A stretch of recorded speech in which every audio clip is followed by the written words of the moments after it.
This morning, Tucker Carlson slammed the Trump administration's crackdown on Minneapolis. Yeah, you heard that right. And he also called out the so-called conservatives who are conveniently forgetting about their support for the Second Amendment as they justify the execution of Alex Preti by Border Patrol agents simply because he was in legal possession of a concealed firearm that he never brandished, that he never threatened anyone with.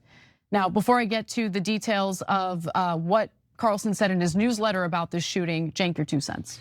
Welcome back and buckle up, buttercups, because today we're diving headfirst into a political firestorm that's got even the biggest names on the right questioning everything. We're talking about the Trump administration, a so-called police state, and a Second Amendment betrayal that got folks seeing red. If you thought the political landscape couldn't get any crazier, slow down, just wait. This one's a doozy and exposes some seriously twisted logic for people who should know better. Let's get into it. Yeah, I'm super encouraged that now agreement has gone to domestic issues, not just issues of war, Epstein and Israel, but now we're getting some agreements on lower drug prices, now even on the core issue of immigration. Not to say that we agree on immigration or we agree on ICE overall, but a police state executing American citizens in the streets is a thing that in the old days we would have just divided up into camps on, and that's still definitely happening to some degree. But here's Tucker Carlson, one of the leaders of the right wing, saying, no, I don't think this is a good idea. So a really interesting development. So the headline for this newsletter is Alex Preti's killing was perfect for America's ruling class. Yes. Whoa. Let's talk about this. Hold your forces, okay? Let's go back a little bit. Did you catch that? The execution of Alex Preti simply for legally possessing a concealed firearm? And the so-called conservatives conveniently forgetting about the Second Amendment? This isn't just a slip of the tongue. This is a full-blown crisis of principles. For years, we've heard the rally cries, shall not be infringed. We've been told that the Second Amendment is against tyranny. No, it's crazy. The last line of defense for our free people.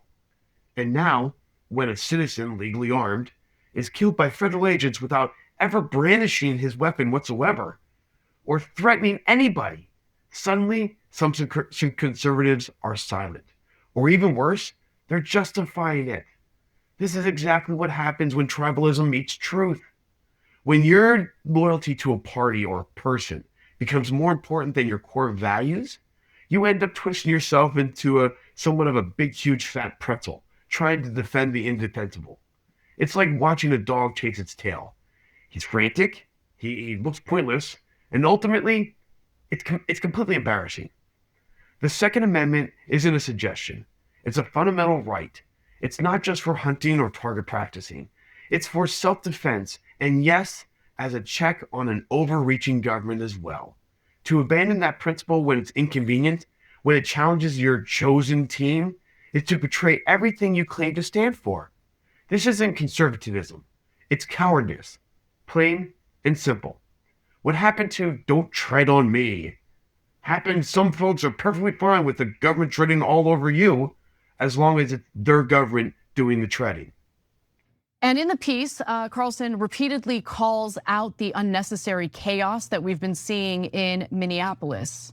Minnesota's ICE situation has once again devolved into chaos. Enraged demonstrators took to the streets shortly after Preti's death, prompting Tim Walz to deploy his National Guard. He did so for good reason. And by the way, there are some videos that I came across on social media showing National Guard, providing some of the demonstrators with donuts, and those are public servants. When Americans interact with the government, they want to know that the individuals who signed up to be public servants are actually working as public servants, not individuals looking to find any little excuse to execute them. Now, he also writes that regardless of your views on ICE or Donald Trump, it's clear that what's occurring in Minneapolis is completely out of control. Leaders in Washington and Minneapolis must do everything possible to lower the temperature. What took place in Minneapolis was a terrible story, and it never should have happened. So he later gets into the arguments that are being made by a lot of people on the right regarding Preti's possession of a legal firearm. Before we get to that, though, Cenk, you had a reaction to the headline about how this is perfect for America's ruling class. Why do you agree with that? Yeah, honestly, it's literally the same exact thing I said on Piers Morgan this morning. They wrote the newsletter before, but I hadn't read it. So it's an interesting, again, populist left, populist right, going, guys, remember, they're going to try to split us up. And because the only thing that could take on the establishment is a united left and right. And are your wages any higher? Are drug prices any lower? Housing prices any lower? And so the reality is they want to create division, hatred among us, because there's a lot of energy on the right and the left. If they use it to address the people who actually rigged the system that's above you, they could actually win. But if they use the energy to attack each other, then that energy is wasted, and the powerful absolutely love it. And when you see this kind of American on American violence and chaos in the streets, the powerful are thinking, oh, exactly what we wanted. So don't feed into that. Now, Trump has already made some changes in Minnesota, likely because he realizes that what's been happening on the streets of Minneapolis in particular has hurt public perception of his administration. So he has pulled Greg Bovino and some Border Patrol agents out of Minnesota. And we'll see if that does, in fact, lower the temperature. But later in this newsletter, Tucker Carlson addresses the conservatives who are abandoning their pro-Second Amendment principles in the wake of Alex Preti's murder. Today, he wrote that reactions have been so factional that supposedly pro-Second Amendment conservatives are suddenly saying that practicing concealed carry is some sort of crime. This is where things get spicy, folks. Tucker Carlson, one of the most influential voices on the right, is calling out his side for abandoning their principles. And guess what? He's absolutely right. This isn't just about Alex Preti. It's about the integrity of the conservative movement itself. For decades, we've decided and we've fought and been champions for the individual liberty, the staunch defenders of the Second Amendment. We've fought tooth and nail against any infringement on our right to bear arms. But now, some conservatives are suddenly comfortable with the idea that legally carrying a firearm should be seen as a crime if it involves federal agents. Are you kidding me? It's like they developed some sort of political amnesia. One minute they're quoting Madison, the next they're justifying actions that would make any true constitutionalist cringe. This isn't just a bad look, it's a dangerous precedent. When you start making exceptions for your side, you erode the very foundations of the principles you claim to uphold. It's like saying freedom of speech for me, but not for thee. That's almost as crazy as exploiting Charlie Kirk's assassination to push hate speech laws. Republicans back the deportation forces and Democrats side with Preti, even if doing so means abandoning the principles they purportedly hold near and dear. They mold their views based on tribalism, not values. But look, in the case of Preti, I don't support Preti because he was a Democrat. I support Preti because he didn't do anything wrong. At least from everything we've seen, he didn't do anything specifically to justify his public execution by federal agents in broad daylight. And I think providing cover for that or defending that pulls this country in a very dark and dangerous place that we will all suffer from. All ordinary people will suffer from. If we greenlight a police state that allows masked federal agents to gun Americans down willy-nilly with no consequences, I don't know, I personally don't want to live in that country. That's a scary country to live in. Any thoughts, Cenk? Yeah, just that, it's a super interesting newsletter. I read it, very conservative, but still principled and pro-American. And so it's worth reading in that sense. And you see these surprises all the time. And why is it a surprise? It's not a surprise given Tucker Carlson's actual positions. If you're in favor of the Second Amendment, this should not be surprising at all. That is the correct right-wing position, right? But it's surprising only because in the old days, you had Fox News and MSNBC, and they had to almost like by law, at least the law and the rules and regulations passed by their executives, they had to fight and they had to disagree on every single issue. But now we have a situation where, as you're seeing here, is, even if they think, oh, I'm not in favor of Preti or whatever it might be, they're like, yeah, but you do have a right to bring a gun. That's we've been saying that for 20, 50 years on the right. And you do have a right to protest the government, and they can't take away your First Amendment or your Second Amendment rights. That is a principled conservative position that happens to agree with, by the way, on the Second Amendment here, we're kind of agreeing with them. On almost every other issue, they have come in our direction, anti-war, anti-Israel, etc. So in this case, I'm not a big fan of the Second Amendment, but if we're applying the Second Amendment, then certainly you have a right to carry that weapon around, right? Right. And that is certainly the right-wing position. I want to read you the last portion of Tucker Carlson's newsletter this morning. They said the corrupt establishment's best chance of survival is if Americans stop directing their rage at them and instead turn on each other, just like they're doing in the wake of Preti's death. Americans must remember who the real enemy is. Even if Average Joe and Average Dave vehemently disagree about ICE, they're both victims of Washington's obsession with ignoring the people and serving the powerful. Want to create change? That's great. We do too. Just don't view your fellow American as the obstacle. Always look up. It's impossible to disagree with that. I mean, look at that. If we wind up having an actual alliance here and take on the establishment, sorry, but that'll be the greatest thing that ever happened, right? And I'm not saying it's already happened. There's a long road to go, right? But these are good beginnings. And I don't think it's a trick, guys. I think they genuinely mean it. And so I'm very happy to take yes for an answer on looking up, look up, look up, look up. That's where the power is. That's how you rig the rules. People without wealth or power have no ability to rig the rules. The rules have been rigged against all of us, and they don't give a damn if you're a Republican or a Democrat on the right or the left. They only care whether you have power or you don't. The White House has labeled the man who was killed in Minnesota as a domestic terrorist. Is that something you agree with? And have you seen any evidence to back up that claim? When you perpetuate violence against a government because of ideological reasons and for reasons to resist and perpetuate violence, that is the definition of domestic terrorism. This individual who came with weapons and ammunition to stop a law enforcement operation of federal law enforcement officers committed an act of domestic terrorism. That's the facts. Hold on a minute. Domestic terrorism?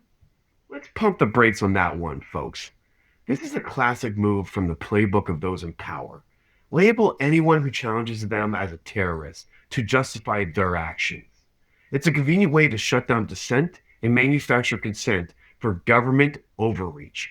So if you show up to film federal agents legally armed and you're resisting an operation that ends up with you being shot dead, you're a domestic terrorist?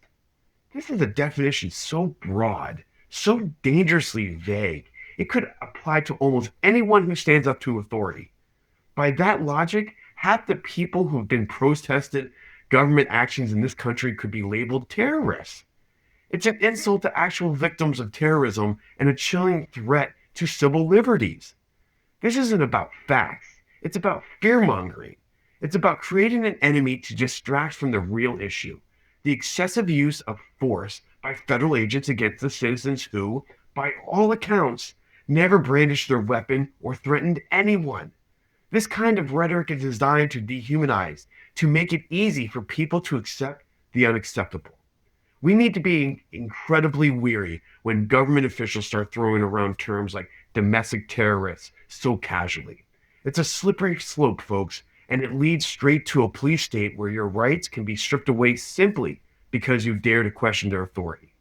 Remember, the definition of domestic terrorism isn't whether some politician decides it is on a given Tuesday. It's enshrined in law, and it doesn't include legally possessing a firearm while filming public servants. This is pure propaganda, and we should reject it right out. The Trump administration is absolutely hemorrhaging support as they continue to make absolutely vile and untrue comments and statements to justify the murder of, or I should say the killing of Alex Preti. Now, Alex Preti was a an observer who was filming Border Patrol agents in Minneapolis as they approached him, pushed a woman next to him to the ground, and then proceeded to disarm him and shoot him to death. Now, he was in legal possession of a firearm. He had a permit to carry a concealed weapon. He never brandished the weapon. He never threatened anyone with it. So everything you just heard there from Kristi Noem was meant to manufacture consent for the public execution of an American citizen who never brandished a gun. And according to former Trump devotee Marjorie Greene, this all was meant to push Americans into a civil war. Cenk, your 2 cents. Here we go again. Marjorie Taylor Greene coming out largely on our side. Spitting bars. It's amazing. Wait till you see her quotes on it. And also we're going to share the polling with you guys. Not looking good for Trump. That's why he's in the middle of a backpedal as we speak. So in a lengthy statement on X this morning, former Congresswoman Marjorie Taylor Greene, who was at one time a supporter of Trump but no longer, reiterated her support for enforcing our immigration laws. And it's true, you can be in favor of enforcing our immigration laws while simultaneously criticizing the Trump administration for how they have gone about it. And that's what she did here. She pleaded with Trump supporters to open their eyes, saying that legally carrying a firearm is not the same as brandishing a firearm. I support Americans' First and Fourth Amendment rights. There is nothing wrong with legally, peacefully protesting and videoing, meaning videoing ICE agents or Border Patrol agents or law enforcement. You're allowed to do that. It is your right as an American. Now, Greene also flipped the script and urged Republicans to question what they would do if this happened to the right under Biden. Imagine if one of our MAGA independent journalists or even just a MAGA supporter stood in the street outside a J6er's house while Biden's FBI carried out a law enforcement operation, home invasion, and arrest. The Biden's FBI goes to the MAGA guy videoing it all and shoves a woman with him to the ground and sprays them with bear spray, then throws the MAGA guy to the ground as MAGA guy was trying to help the woman off the ground. Then Biden's FBI beats MAGA guy on the ground, disarms MAGA guy, and then shoots him dead. What would have been our reaction? And I think we know what their reaction would be. They would be furious, just as any sane person who saw the videos of the Alex Preti shooting are furious. Anyone who's actually principled and moral would look at that and be furious about it. And I'm really happy that Marjorie Taylor Greene is willing to call this out. Yeah, I mean, there's so much I'm encouraged by here. So first, the true right, Marjorie Taylor Greene, Tucker Carlson, et cetera, who are being principled conservatives, came out and agreed on Epstein files. Now you think, what do you mean? The right wing was in favor of the releasing the Epstein files, arguably even more than the left wing. So that's just being consistent. Exactly, because in the past, both sides would flip their positions completely the minute they got into power, right? So in Trump's first term, whenever Trump said something, it said jump, they'd say how high. And it didn't matter how absurd it was. Almost all the right wing would immediately copy what he was saying, even if they thought it was totally wrong. But in the case of the Epstein files, he's like, okay, now we bury them, right? Everybody change your positions. And they're like, wait, what? No, I'm not gonna change my position. And that was a really important moment in American history, because that was when the break began. Then breaks started happening all over the place. And they're not breaking against their policies. They're breaking against a so-called leader. And there you have it, folks. A stark reminder that principles matter more than party lines. And that questioning authority isn't just a right, it's a duty. When we see our own side abandoning core values, or the government twisting definitions to justify police state tactics, we have to speak up. Don't let them divide us and conquer us. Don't fall for the political theater designed to distract from real issues. We need to stay free, America, stay informed, and always hold your leaders accountable. So tell me, if you agree, smash that like button, subscribe for more truth, and let us know your thoughts in the comments below. And as always, folks, stay vigilant. Patriots, stay vigilant.